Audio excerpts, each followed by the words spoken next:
Hello friends, welcome to my channel. ಇವತ್ತು ಮನೇಲಿ ಈಸಿಯಾಗಿ ಎಗ್ ಫ್ರೈಡ್ ರೈಸ್ನ ಹೇಗೆ ಮಾಡ್ಕೊಳ್ಳೋದು ಅಂತ ನೋಡೋಣ.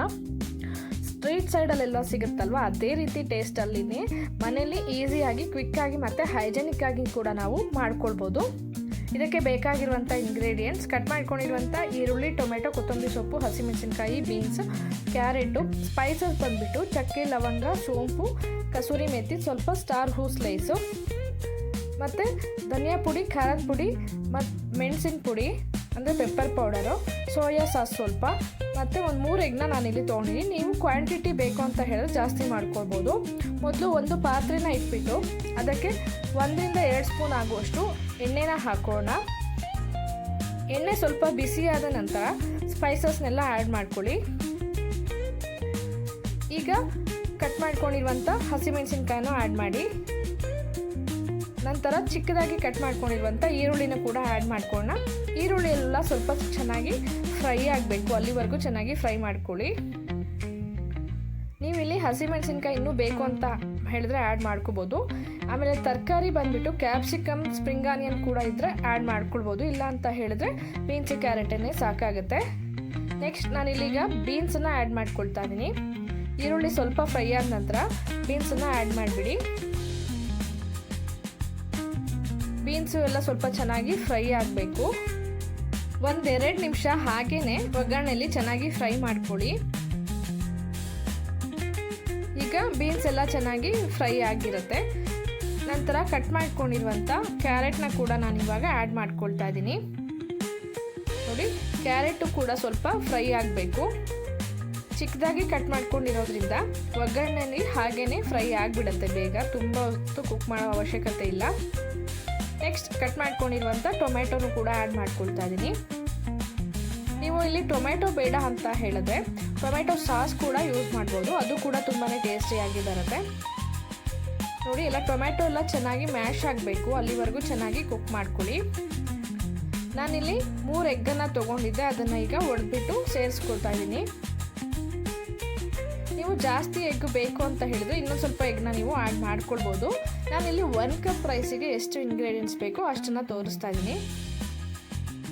ಈಗ ಮೊಟ್ಟೆಗಳನ್ನೆಲ್ಲ ಒಡೆದ್ಬಿಟ್ಟು ಆ್ಯಡ್ ಮಾಡ್ಕೊಂಡಾಗಿದೆ. ಈಗ ಎಗ್ಗೆಲ್ಲ ಚೆನ್ನಾಗಿ ಫ್ರೈ ಆಗಬೇಕು, ಅಲ್ಲಿವರೆಗೂ ಫ್ಲೇಮನ್ನು ಸಿಮ್ಮಲ್ಲಿ ಇಟ್ಬಿಟ್ಟು ಚೆನ್ನಾಗಿ ಕುಕ್ ಮಾಡ್ಕೊಳ್ಳಿ. ಆವಾಗ ಎಗ್ಗೆಲ್ಲ ಚೆನ್ನಾಗಿ ಸ್ಮೆಲ್ಲೆಲ್ಲ ಹೋಗಿ ಚೆನ್ನಾಗಿ ಕುಕ್ ಆಗುತ್ತೆ. ಮೊಟ್ಟೆ ಎಲ್ಲ ಫ್ರೈ ಆಗೋವರೆಗೂ ಚೆನ್ನಾಗಿ ಈ ರೀತಿ ಕೈಯಾಡ್ತಾನೆ ಇರಬೇಕು. ಈಗ 1/2 ಸ್ಪೂನ್ ಆಗುವಷ್ಟು ಅರಿಶಿಣದ ಪುಡಿನ ಆ್ಯಡ್ ಮಾಡೋಣ. ಆವಾಗ ಎಗ್ಗಿನ ಸ್ಮೆಲ್ ಏನು ಬರೋದಿಲ್ಲ.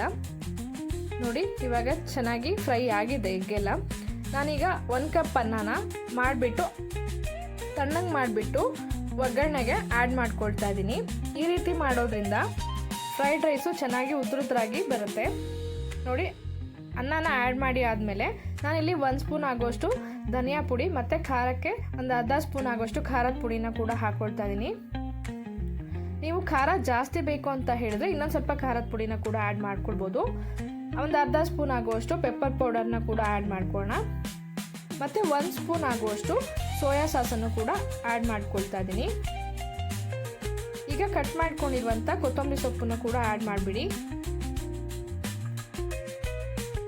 ನಂತರ ರುಚಿಗೆ ಎಷ್ಟು ಬೇಕೋ ಅಷ್ಟು ಉಪ್ಪನ್ನು ಕೂಡ ಹಾಕಿಬಿಟ್ಟು ಎಲ್ಲ ಇಂಗ್ರೀಡಿಯೆಂಟ್ಸು ಚೆನ್ನಾಗಿ ಹೊಂದ್ಕೊಳ್ಬೇಕು, ಒಂದಕ್ಕೊಂದು ಆ ರೀತಿ ಚೆನ್ನಾಗಿ ಮಿಕ್ಸ್ ಮಾಡ್ಕೊಳ್ಬೇಕು.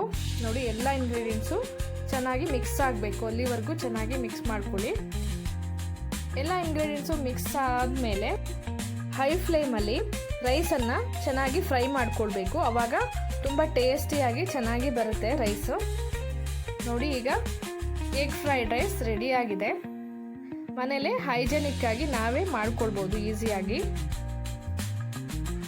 ಸಾಂಬಾರೆಲ್ಲ ಮಾಡೋದಕ್ಕೆ ಟೈಮ್ ಇಲ್ಲ ಅಂತ ಹೇಳಿದಾಗ ಈಸಿಯಾಗಿ, ಕ್ವಿಕ್ಕಾಗಿ ಈ ರೀತಿ ಡಿಶ್ನ ನಾವು ಮಾಡ್ಕೊಳ್ಬೋದು.